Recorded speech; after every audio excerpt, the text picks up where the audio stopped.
From VOA Learning English, this is the Economics Report. Methane gas from a lake in Rwanda may soon become a major source of energy. Millions of people in that African country could use the electricity. The Rwandan government and an American company signed a power agreement in August at the U.S.-Africa Summit in Washington, D.C. The company is Symbian Power. The deal will provide electricity and lower the risk of an environmental disaster at Rwanda's Lake Kivu. 3 lakes in Africa have such high levels of carbon dioxide and methane gas that they are at risk of exploding. 2 of them in Cameroon exploded in the 1980s. In one explosion, the release of carbon dioxide killed more than 1,700 people. An eruption at Lake Kivu could cause even more deaths. More than 2 million people live near the lake, mostly in the cities of Goma and Gisenyi. Paul Hinks is the head of Symbian Power. His company has agreed to build a power station at Lake Kivu. Mr. Hinks says it is important that the methane be removed from the lake before a disaster happens. He says this is a time when a safety problem can be turned into something good, providing electricity.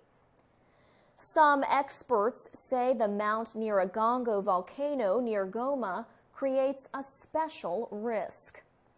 They say a volcanic explosion could cause the lake to erupt.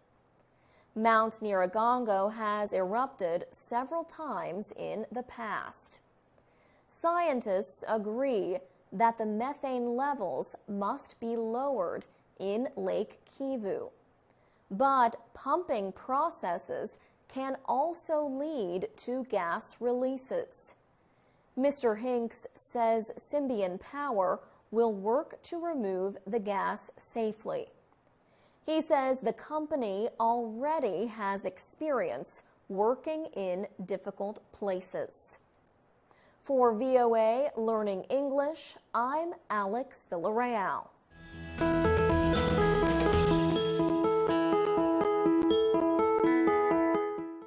From VOA Learning English, this is the Economics Report.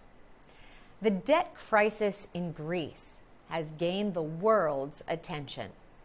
However, some activists say many other countries are building up dangerous debt levels. They say private investors are lending money to those countries without enough rules or legal safeguards. Debt activists say there is the possibility of a debt crisis in other countries, especially developing ones. Tim Jones is with a British group called the Jubilee Debt Campaign. It studies debt owed by countries around the world. This July, the group released a report on the debt trap. Mr. Jones says an increase in lending to poor countries is a problem. He warns that unless action is taken, some could end up in a new debt crisis. Mozambique is among the countries the report describes as facing a possible debt crisis. The economy has been booming, Mr. Jones said. There has been a huge amount of lending to the country, but the poverty rate is increasing too. The Jubilee Debt Campaign says the total amount owed by debtor countries rose 30% from 2011 to 2014 to $13.8 trillion. The group says 22 countries are now in a debt crisis. Many more face a high risk of financial problems. Some experts tie the current debt problems to the financial crisis of late 2007 and 2008. Some countries have struggled with debt for 20 years or more. Jamaica is one example. Debt campaigners are calling for tighter controls of lending and canceling some loans for countries in crisis. For VOA Learning English, I'm Carolyn Presutti.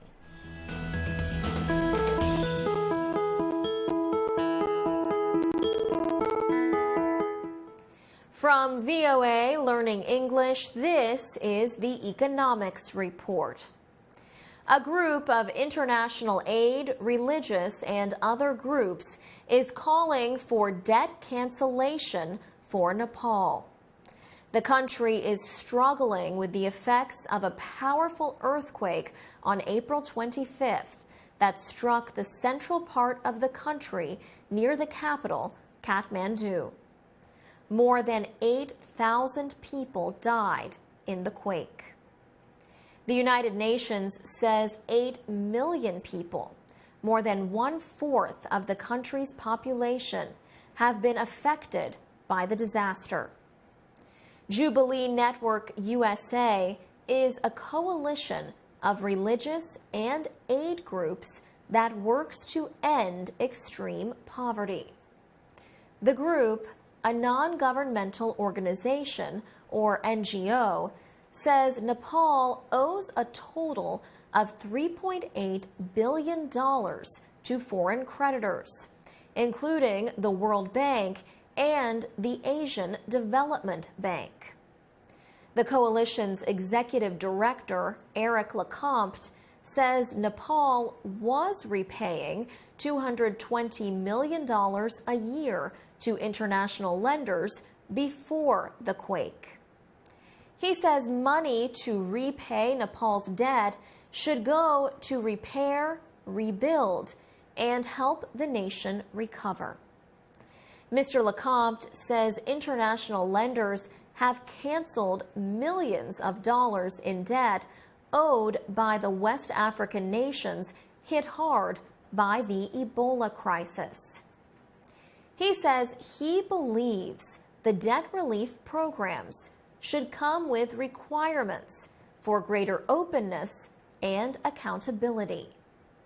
He says that means the money that would have gone to repayment goes to the citizens who need it most, instead of tax breaks for companies or the military. The International Monetary Fund's Jerry Rice says the agency will send experts to study Nepal's needs as soon as the humanitarian situation subsides. However, another deadly earthquake of magnitude 7.3 struck Nepal on May 12th. For VOA Learning English, I'm Alex Villarreal.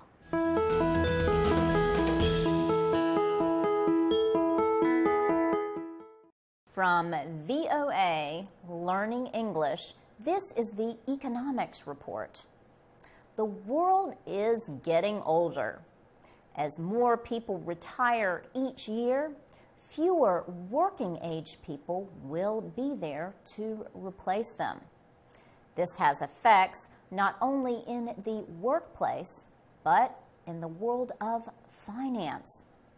The bond rating agency Moody's says the aging population will lead to a drop in household savings. This could mean that total investments will fall and economic growth could slow. Some reports have described Japan, Italy, and Germany as the world's super aged nations. That is the name for countries in which at least 20% of the population is at least 65 years old. Elena Dugar is head of Moody's Sovereign Risk Division. She says changes in many populations are taking place quickly. In 5 years, 6 more countries will join the list of super-aged nations, and 34 nations will be super-aged by the year 2030. Elena Dugar says this will have a big influence on labor and savings. Kishore Kulkarni is with the Metropolitan State University of Denver.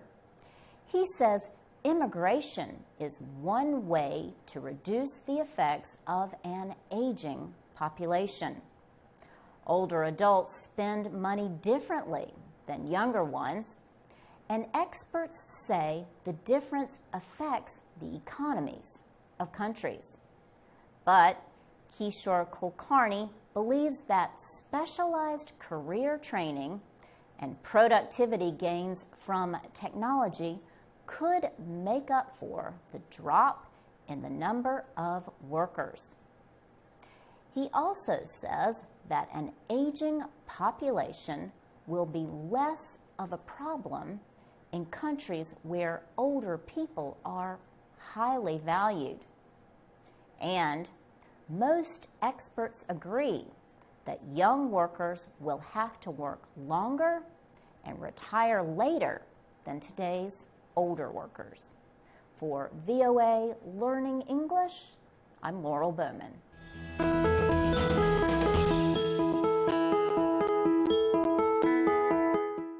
From VOA Learning English, this is the Economics Report. In Manila and other cities in Asia, people are building office and apartment buildings. But building roads, railways, and other important infrastructure has been slower, partly because of the 1997 financial crisis. After that crisis, developing Asian countries reduced the amount they spend on infrastructure. In May, Philippines President Benigno Aquino III approved $1.4 billion in spending for commuter trains in Manila and other projects. That brought the total for infrastructure investment to $31.8 billion since 2010. In India, the biggest program is the $100 billion Delhi-Mumbai Industrial Corridor project. It will create 7 industrial cities, high-speed railways, 6 airports, and 3 seaports. The government says India also needs 450 new coal power plants. In Vietnam, the government approved plans for a new airport near Ho Chi Minh City. It will cost $15.8 billion. Vietnam also plans to spend $22.5 billion on new highways. The demand for power in that country increases by 10% every year. State media say Vietnam needs to spend $125 billion in the next 20 years to keep up with the demand. Thailand has a $92 billion building plan for the next few years. The plan includes high-speed train routes that will run from China in the north through Malaysia and Singapore to the south. It calls for expanding seaports and commuter trains in Bangkok. The Asian Development Bank has estimated that developing Asian economies need to invest $8 trillion by 2020. For VOA, learning English. I'm Jonathan Evans.